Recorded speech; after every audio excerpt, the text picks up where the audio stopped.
don't we just start by introducing ourselves? Does anybody want to go first? You want to go first? I'll go first. My name is Carla. Okay.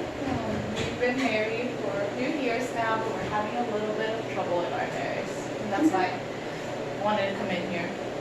Yeah. We have 2 kids also, so we can't forget about those little munchkins. So John, tell me, what do you do for a living? I'm a computer technician. Sorry. Why is that hard? What are you asking? Are you feeling a little nervous right now, Yeah, John? that's why I'm kind of laughing a lot. I can't do this. I It's like really hard. But yeah, I'm a computer technician. Okay. And I work in the office half the time, so it's pretty much hard for me to like go home and like be able to be with the kids. Because mentally my mind is like exhausted and it's hard for me. Sorry, I laugh, especially when I'm nervous. So Okay, that's okay. I mean, there's no judgment. Definitely sounds like you're on the computer in the desk most of the day. Just typing pretty much. Yeah. Okay. Well, tell me, how did you guys meet? Well, she was on a trip to Canada, so that's where we met there. I was like out getting coffee. Okay. Stumbled upon her. And where were you? I was here on vacation with friends. Okay. So you're not normally from Canada? No. I'm from Modern America, so. Oh, nice. Awesome. But I met him here the last couple of days I was here on my vacation, and then I ended up coming back and staying. Yeah. Okay. It was really fun back then. You don't know what happened. Well, we'll figure that out, as we're doing this. How do you feel about being so far away? Well, it's really hard, especially since I have to do everything around the house. We have 2 kids. It's a lot to do, and I don't have any family here. I don't really, have anyone I could call when I need help. And John is always working, and even if I try to reach him, he avoids me. And it's just a lot. I agree with that. I do see how my actions as working too much have not been helping around the house a lot. What would you say? I know I heard you say earlier today that your guys are having kind of a rough patch. Can you describe a little bit about what is going on? Well, let's say we have a problem and I bring it on to John. Like, John doesn't like to talk about it. John just walks away from me. John sort of avoids me and ignores me, and so that makes me feel even lonelier. I already feel alone here, and he just walks away and leaves me talking by myself all the time. In hallways, everywhere. Yeah, I understand. I just like sometimes it's hard for me to express myself, so that's why I need some time to think about what I'm gonna say. But he never comes back to talk about it. It's just, it's like it never happened. Okay. What's going on for you, John? I don't know. I think it's like too much work. I think I could take a break off work and be with the family. That could help a lot.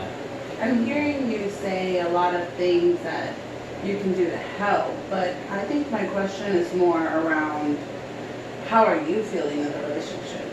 I do see the struggle in the relationship where I'm not helping out a lot, and I do feel like I'm out of place, kind of, because it's Carla doing most of the job, and I'm not really a part of their family because I'm so distant from them due to sleeping a lot and going to work a lot.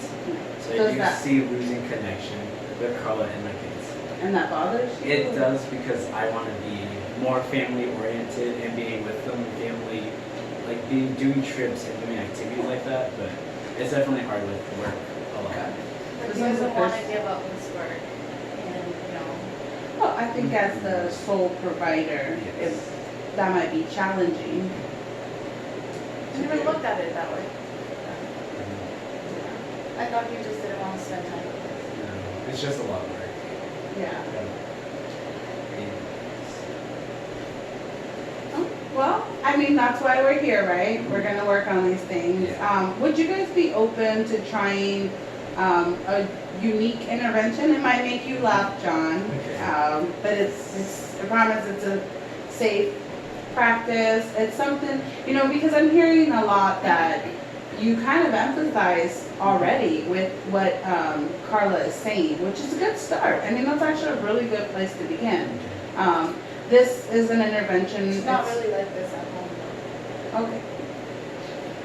Well, I hear what you're saying, Carla, that it feels like he's not like this at home, and he might not be. You know, this is a new experience for him. I think, you know, we don't want to, I guess, let's refer from kind of being more defensive you know, right now. Let's give him the opportunity to show us what he can be at home, and with practice, we will be able to work on these things that are bothering you. Because, you know, I hear you that it doesn't feel this way. It's a different story, right? I mean, I think it is. And would you agree, or? Sure. I'll. All right. So let's practice. It's called Imago Relational Therapy. And what we're going to do is we're just going to mirror and hear. We're going to practice hearing each other and validating and empathizing with what the other person is saying, so that when you do go home, you can practice these skills. And maybe it may sound a little robotic right now, but it'll be a good thing. Okay. Are you guys ready? It's a little funny, but yeah. Okay. We'll try it out. So the first thing for this, what I want you guys to do is I do want you to face each other. And then I will guide you through the process. All right. So you can choose to look at each other in the eyes or just look forward. I know, it feels a little. Let's go. But before we begin, I just want you guys to just close your eyes for a second and just imagine yourself in a safe place. What is said here, what we discuss here is between us. There's no judgment. We're not trying to prevent conversation, we're trying to encourage conversation, okay? So just go ahead and take a deep breath for me and let it out. One more, deep breath in and let it out. All right. So you guys can go ahead and just look at each other and just for a second, just think of the good qualities in each other. What made you fall in love with Carla? What made you fall in love with John? I know. So what I want you to do is we're not going to talk about the relationship anymore. When you say something, you are going to make a very simple statement. And, you know, it could be about whatever it is that you want to tell the other person. When you repeat the phrase, I want you to say, what I heard you say, Carla, or what I heard you say, John, was, and then reiterate the sentence. And when you end it, I want you to say, did I get that right, Carla? Did I get that right, John? So I want you to purposely address that you're listening to the other person, okay? And again, make it simple, nothing too elaborate, just, you know, maybe tell them your favorite color, you know, or something that you want to just kind of share. So let's try this one more time. We'll start with John this time. Why don't you go ahead and address Carla and yeah, let's see. My favorite color is green. Is there anything else I have to say? Now I repeat what you said. John, you said your favorite color is green, is that correct? Yes. Like that? Yes. But I want you to look at him, not me, when you say it. I want you to say, John, what I heard you say was that your favorite color is green. Is that right? And then you're gonna don't look at me. Okay.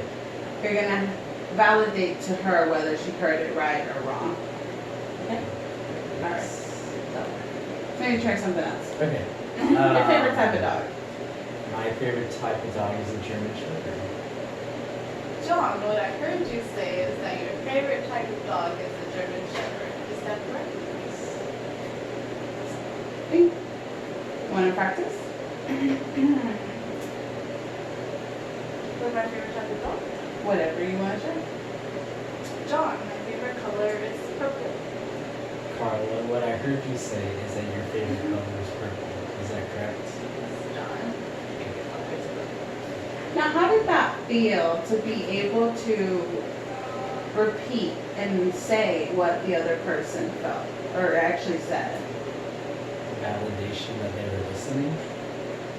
Seems a little silly, Mm-hmm. but I guess I know that this time he's not ignoring me. Mm-hmm. He's actually talking back to me.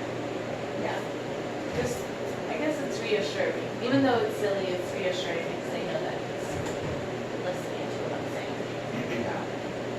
Absolutely. And honestly, this exercise really is about that. It's about feeling validated and feeling reassured that the other person is paying attention. And it doesn't necessarily mean that you have to agree with what, Carla is saying. You don't have to agree that purple is her favorite color. Yeah. That's not the point of this exercise. The point is to repeat that her favorite color is purple. And that's important to her because you're acknowledging, right, that this is what she said. And I think this is something silly, right, that it's going to take some time for us to get used to, but I want us to practice this type of communication. Try this at home, when you want to deliver something. What is this called again? Imago relational therapy.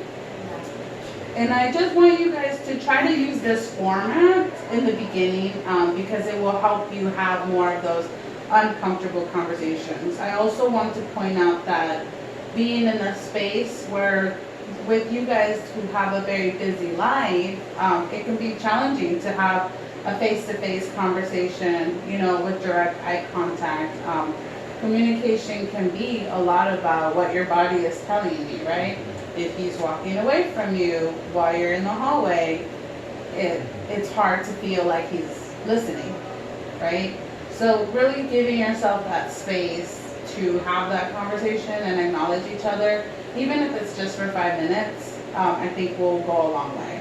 So I look forward to our next session. Thank you guys. Don't have to face each other no more, but I appreciate it. I know we had some fun moments and laughed a little, but I look forward to it. Any questions? Are there any other practices that would help? We will. We'll definitely explore other ways of learning to engage with each other, but this is something simple that you can do, at home, while you're at the store. Can I call you when John is giving me a hard time? I think we should reserve those moments for bringing that to session. I think it's a great way to set boundaries, and I really want you guys to practice these skills with each other. And thank you guys.